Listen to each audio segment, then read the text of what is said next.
Today's flow is focused on the crown, heart, and root chakras or body regions. And here we sweep the hands up overhead, meeting over the crown and sinking to the heart center. Kick the right foot out in front in Warrior Two, drawing the hands to either sides. Torso comes parallel to the long side of the mat. 90-degree angle bend in the front knee, and reach through with spread out fingertips in the front hand.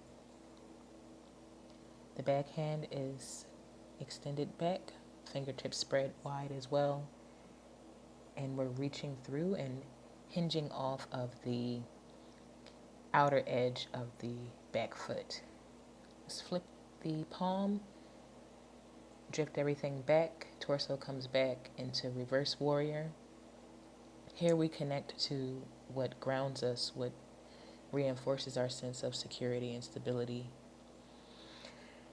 and hinging forward into triangle pose. We just test out our balance here, straightening out the front leg and bringing the torso down towards the front foot. Pivot into a lunge, prepping for plank pose. In plank, we are on the balls of the feet, shoulders over wrists, fingertips spread wide, pressing the ground away, and lower into chaturanga. Frame the ribs with the hands and tuck the elbows towards the spine. Press into the hands and the tops of the feet and slowly peel the torso, chest, and chin and crown off of the earth, pressing into the fingertips, pressing the earth away, pressing the shoulders down and back, away from the ears, lengthening out the neck, and exhale back down into chaturanga. Tuck the toes, press the hands into the earth, kick the hips up and back towards the back wall into downward facing dog. You can lift the heels here to deepen the stretch into this bend, pushing the torso back towards the thighs. You're in a deep bend here, a few breaths here, and kick up into three-legged dog. Turn the top toes down towards the mat to even the distribution of the weight between the hips, and kick forward into pigeon pose. It's a great hip opener. Extend the arms out in front of the crown for extended pigeon, and we're on the tops of the back foot, pressing into the top of the back foot to even out the distribution between the hips. And breathe. Here we are challenged and connected to our root. Bring the heel into the pelvis and swing the back leg around, the back foot around the outer edge of the front knee, front thigh, and cupping the back leg, we press into Lord of the Fish. We're twisting here at the hips. So not at the shoulders, but at the hips, giving more space to our lower back body and our neck and shoulders. Coming out of Lord of the Fish, come to standing and reconnecting to our breath here and the rhythm that we set with our breath, the energy we're cultivating. Sink the hands down to heart center and kick into Warrior Two on the left side. So we're kicking out that front leg into a 90-degree angle. All four corners of the feet on the mat just to connect fully to our foundation, and swing the arms out. Palms facing the mat. Torso is facing the long side of the mat, and warrior 2. Just connecting to what motivates and inspires us. Reaching through with the front fingers firmly through the back leg that facilitates this pose. The navel tucks in and up towards the spine, and now we're flipping the palm and draping it over the crown as we sink the torso back towards the back leg in reverse warrior. Here we reflect on what inspires us and how we wish to impact it. Here we connect to our strength, and now tipping over into triangle pose, stacking the shoulders one over the other, into testing out our balance and sense of balance and connection to support and stability here. Let's pivot over into plank. Shoulders over wrist, navel tucked up into the spine, and on the balls of the feet, reaching through with the crown, giving space to the back of the neck, and lowering slowly down into chaturanga, prepping for upward facing dog.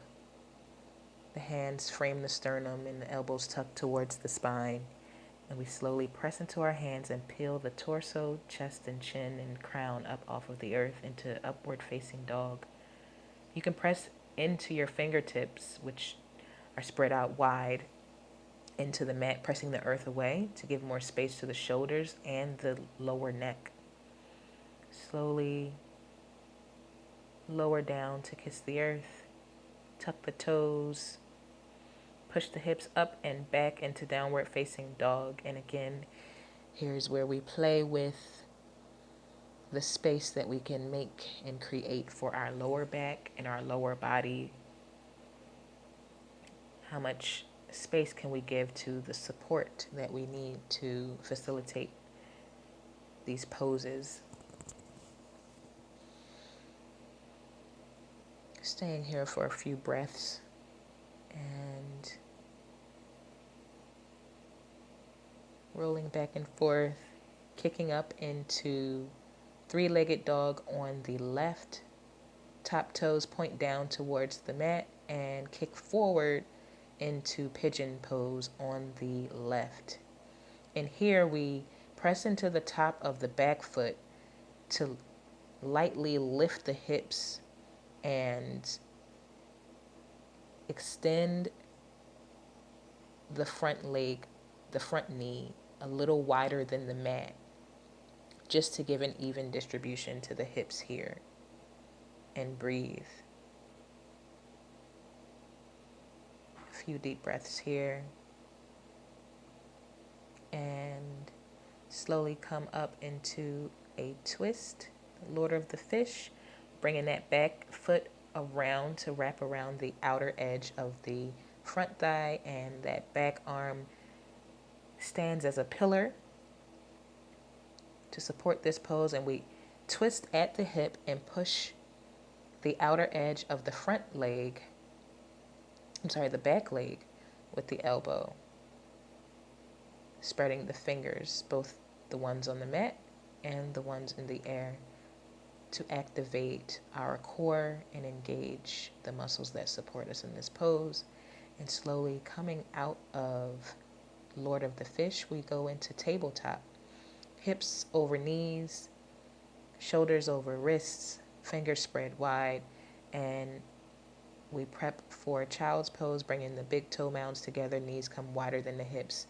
Sink the hips on top of the heels, hands extend out in front of the crown, heart, chest, and chin come down to the earth in extended child's pose. Lift up into tabletop yet again. And we prep ourselves now for cat-cow, a great restorative pose for the core muscles and the back, upper, mid, and lower back body, actually. A great restorative pose for the back. And here we're starting out with cat pose. Dropping into cow, we lift the tail, drop the belly, and slowly draw a half circle with our nose as we lift and push the chin forward and up into cow. And reversing that, we go into cat pose. And cow, with our hips, our tails lifted, and our chin lifted, you want to bring the chin out and up to give space to the lower neck. And coming into cat pose, we create a slight bend in the upper back body and look down at the navel as we tuck the navel up and in towards the spine, and ever so slightly tucking the tail as well to facilitate this pose. Giving space to our entire back body and relief to our lower back body.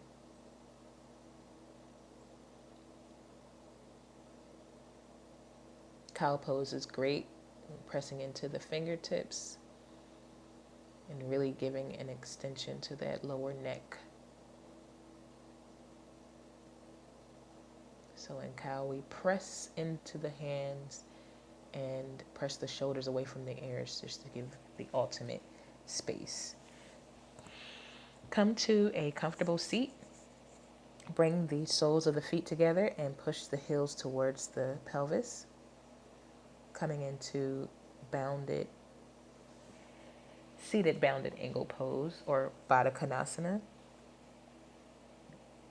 Take your 2 peace fingers and wrap them around the big toe mounds and roll back onto your sits bones, pushing the heels out and up into the air. Reaching through with the heels of the feet and the chin and the heart facilitates this pose. Here we connect and engage our chakra system from the root all the way to the crown, and just playing with leverage here. We just alternate between bow and arrow on the right and the left, keeping the heels extended by flexing the feet and kicking through the heel. Release and bring the knees to the chest. Lower the head onto the knees and come into a small restorative pose here. Reconnecting to the energy that we're cultivating with the rhythm of our breath.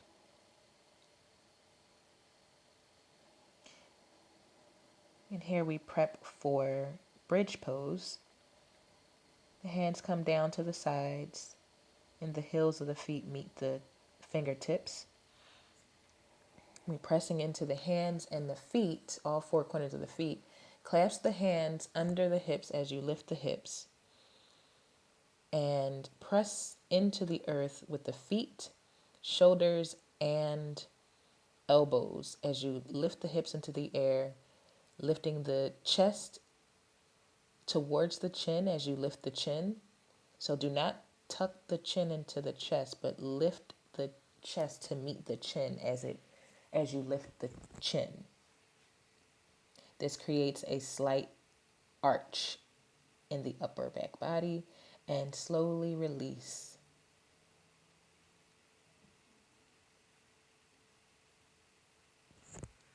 Bring the knees to the chest again for another slight restorative motion here.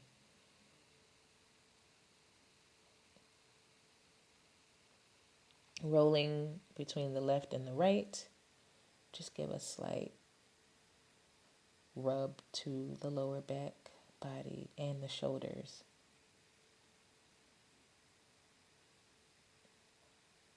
And release. Kicking the legs out and the hands. Coming into Shavasana, our final pose in this sequence. Here we just reflect on what we've discovered what we've cultivated, how we negotiated with our body in this flow, and how we can use that off the mat and translate it to the rest of our lives.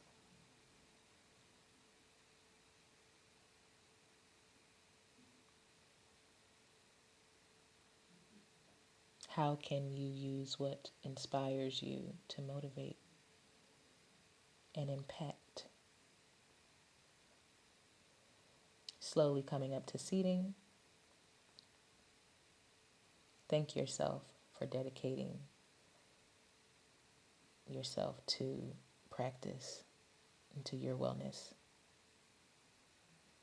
The highest energy in me recognizes the highest energy in you.